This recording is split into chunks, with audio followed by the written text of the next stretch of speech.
as though maybe I didn't quite do what I miss about New Zealand justice with the first video.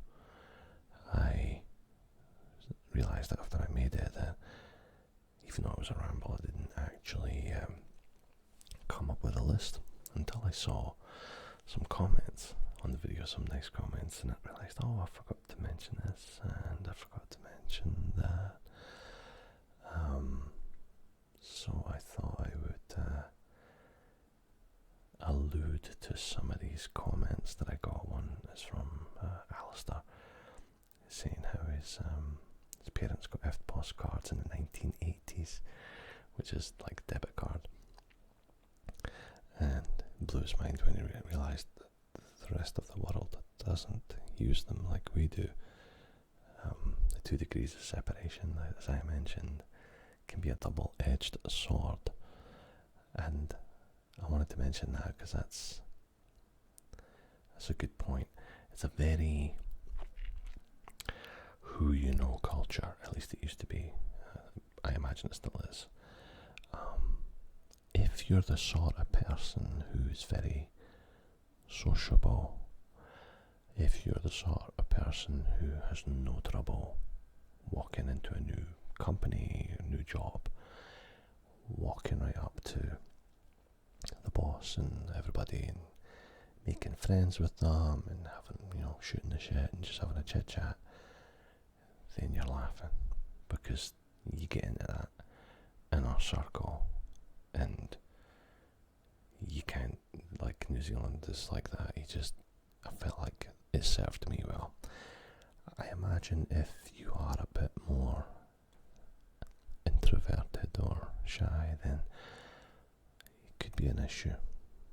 You'd be kind of on the outside.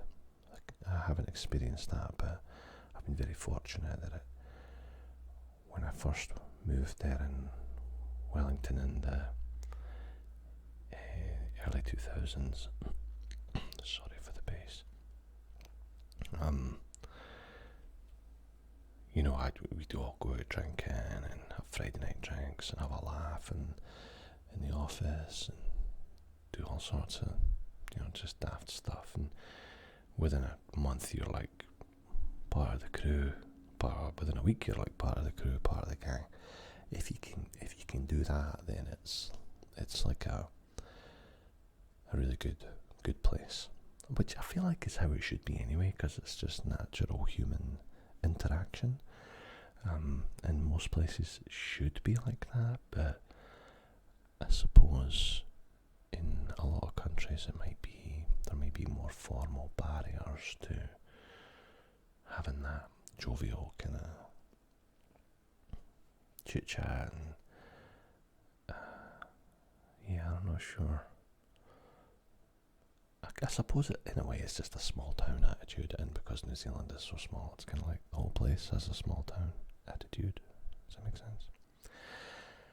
I've wrote some stuff down, so I'm going to be looking at my paper because I don't want to forget. Bare feet. So I still adopt that as much as I can here. I love walking around in my bare feet. But here, I'll walk around the garden. I might drive down to the mailbox, because in Canada we have community mailboxes so down the street, to get my mail. Even then I just wear my shoes.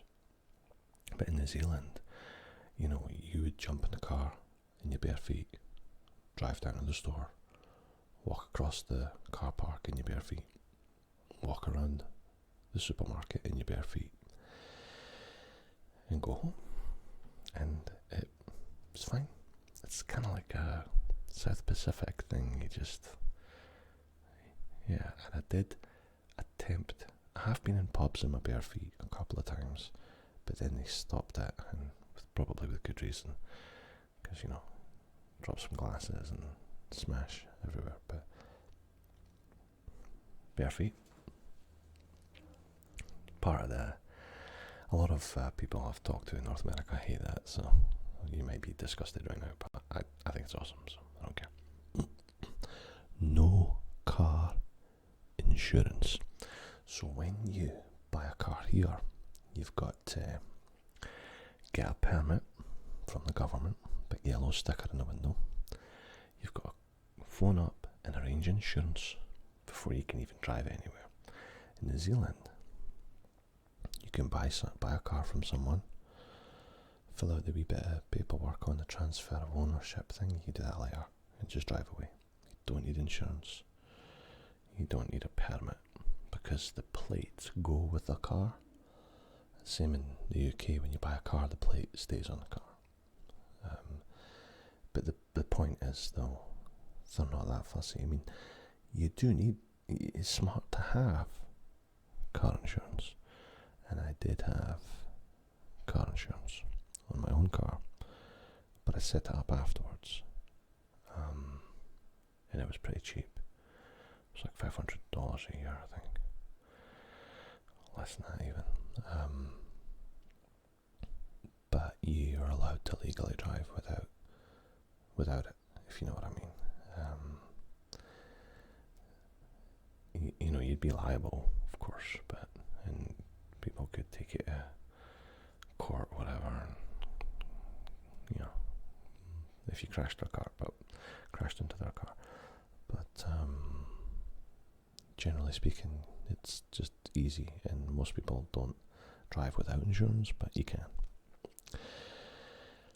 Another thing I wanted to mention is ACC. That's Accident Claims Corporation, I think. And I'm gonna read a wee bit from, I've got it on because I wanted to really get this right. Accident Compensation Corporation. This is a very unique thing about New Zealand, and I feel like it speaks to the sort of progressive nature of New Zealand culture. People in New Zealand will talk shit about it because they have no idea that other countries don't really have this thing. But I'll just read a wee bit to you. ACC is a no-fault scheme, the only one of its kind in the world. It applies regardless of who caused the accident, including you. But it also means you can't sue for any costs that relate to the injury or its negative effects. ACC is paid for by employers. If you're an employer, check your obligations.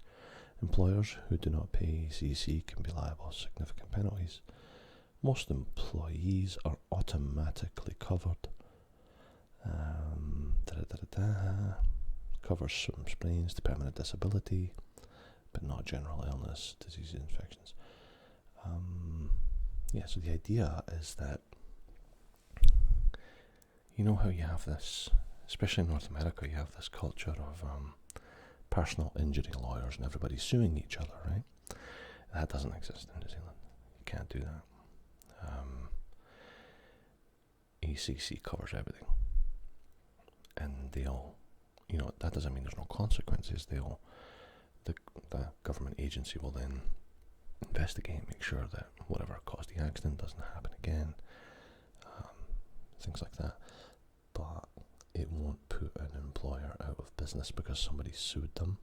It also doesn't mean it means an employer then doesn't have to go paying extortionate insurance to protect themselves, thereby spending most of their money on insurance. Like my kids here at the local school were not allowed to play on the play equipment, the slides and stuff, until they were a certain age because their insurance didn't cover it. That's insane to me, that a local taxpayer funded school is having to fork out money for private insurance just so that they don't get sued should one of the little ones fall off the slide. I mean, come on. What? I don't want my taxes paying for that. So in New Zealand, it's not like that. I mentioned this one because I'm quite political. Universal healthcare. Most people know that New Zealand has that. But I wanted to mention it because New Zealand also has some private healthcare, and they have a very interesting way of doing it. In Auckland, they have a private company And I believe when I was there, they had a contract for like $10 million a year. And I thought, why are we spending $10 million a year on a private company when we have universal public healthcare? That's just an outrage, that sort of thing. But it was good because it meant that the government could outsource this to this one company for a fixed amount. And this was a blood collection, blood processing. I forgot the name of it. Biolabs or something. I don't know what it was. Biolab sounds like a conspiracy. Diagnostic Med Lab was the first one, and then I think it was... Yeah, it doesn't matter. Anyway, you would go to this company to get your blood collected. Now, you didn't pay because it's still paid for through your taxes.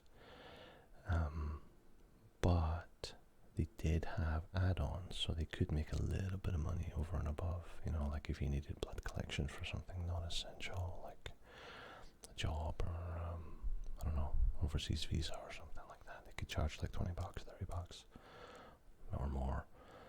And I always thought, that's interesting, like I'm okay with that. Same with the doctors.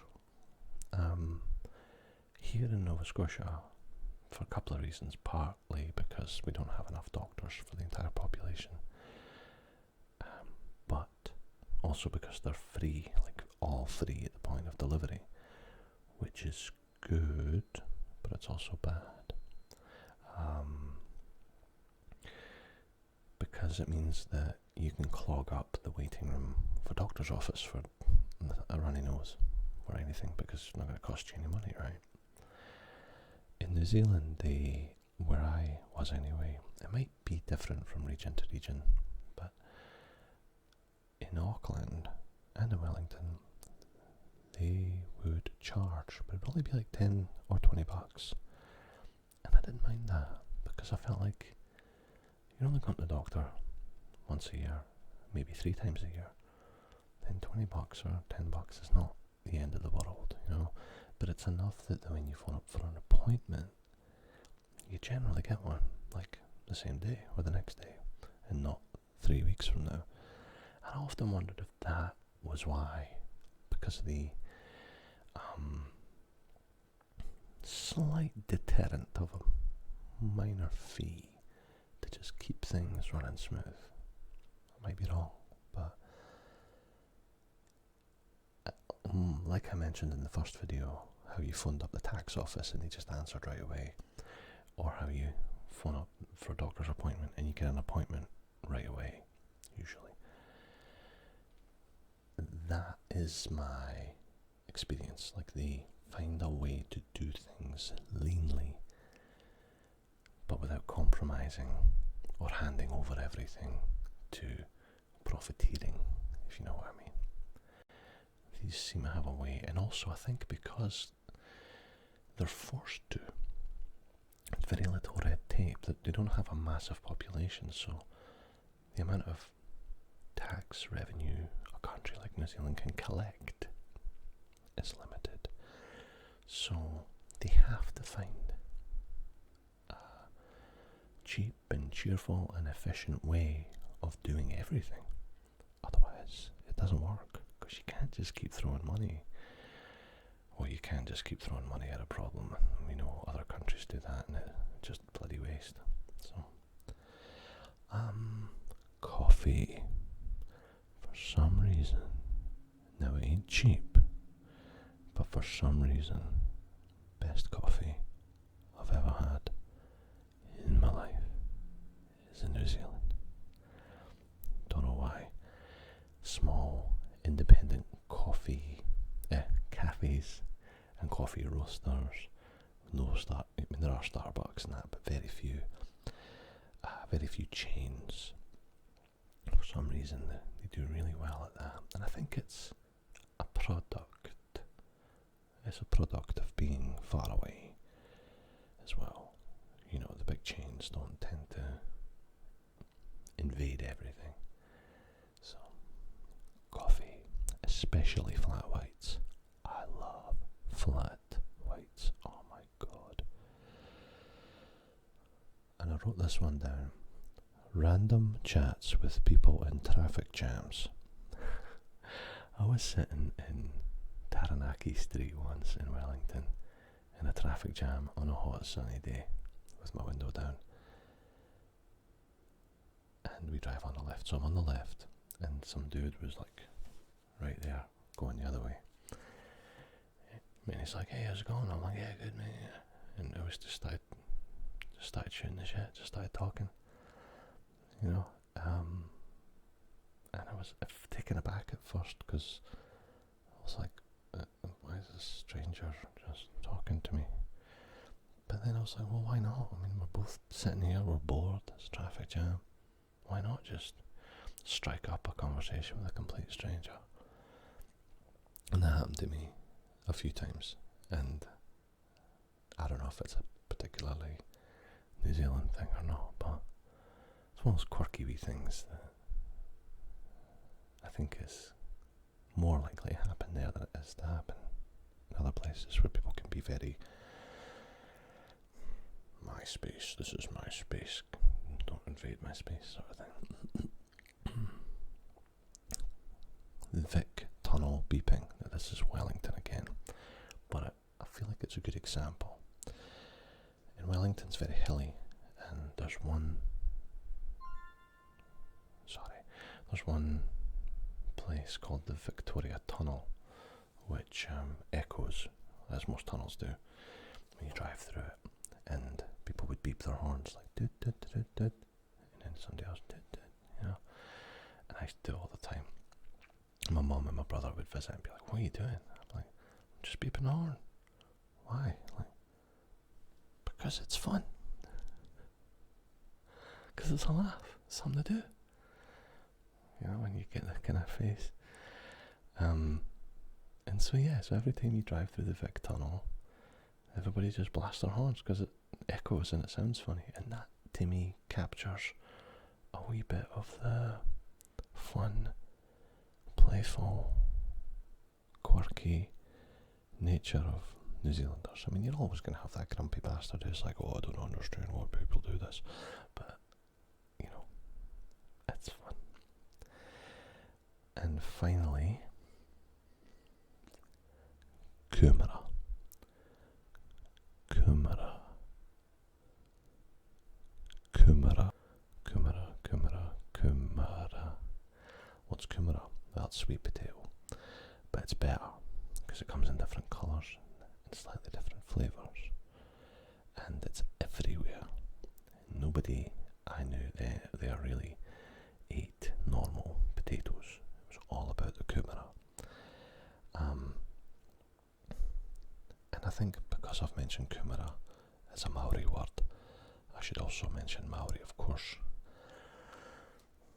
I'm very conscious where I am here because I feel like it's more politically sensitive, that I would not want to be accused of appropriating one's culture, like somebody else's culture.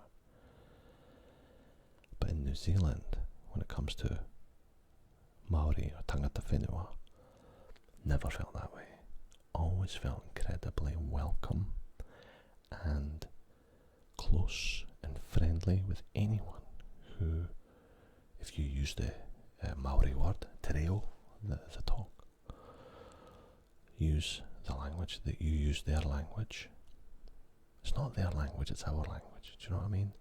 So it's not uncommon to see what you would consider to be a white, European-looking New Zealander with a Maori tattoo, and I don't know a single Maori who would get upset about that, who would consider that to be cultural appropriation, because they like it. It keeps their, I think they think of it in terms of keeping our, and I don't even want to say their, because I feel like it's our culture alive. Does that make sense? That you can use Maori words in everyday life, like I'm going to go get some kai food.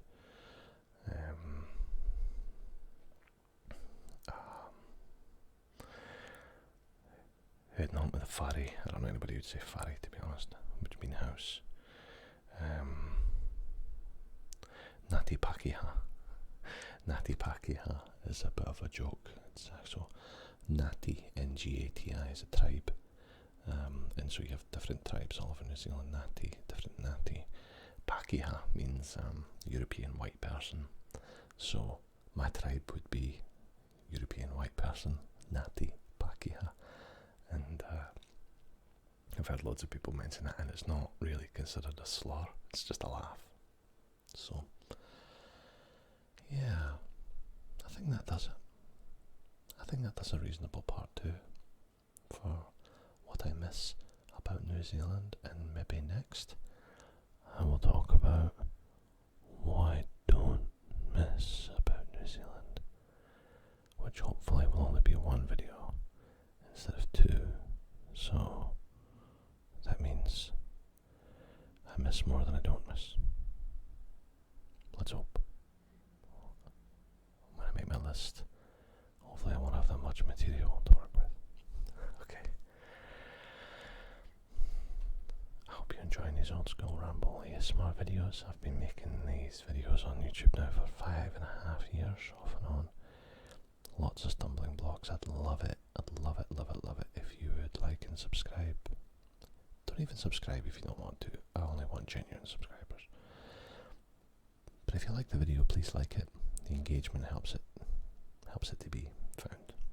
And most people don't actually bother hitting the button, hitting the like button, or the dislike button for that matter. They just sort of ignore both of them. So if you can, if you want to, appreciate it. Take care. Have a great day.